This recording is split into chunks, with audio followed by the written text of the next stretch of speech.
2022 жылы грант алдық. Оған мына жерде тұрған 2 тігін машинка, сосын мынандай табан пресс дейтін машинкалар, жан-жағын қырып жонатын аппарат бар ана жерде тұрған. Сондай бір 6 ана бір кожаны жұқартатын аппарат тұр ана жақта. 6-7 түрлі аппарат алдық үкіметтің қолдауымен. Қазіргі жағдайда өзіміздің қаражатымызға байланысты 300 бар.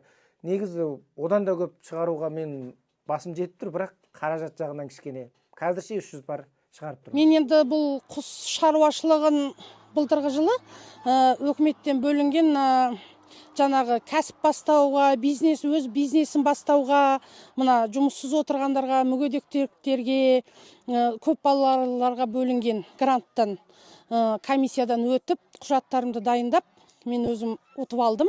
1.476.000 мың қолдау алдым өкіметтен қайтарымсыз грантты осы бизнесті бастауға.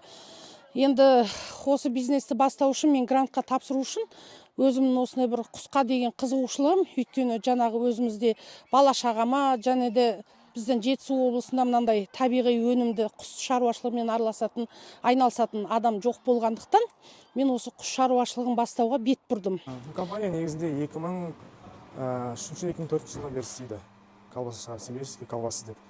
Шұжықтардан бізде наименование ассортимент примерно где-то 50-ге дейін наименование бар. Также бізде, получается, шошқаның етімен жасалады, сиырдың етінен жасалады, шұжықтар, тауықтың етінен 3 түрі бар. Сондайда біздің өзіміздің қазақтың қазысы жасалады. Также бізде деликатесный ряд бар.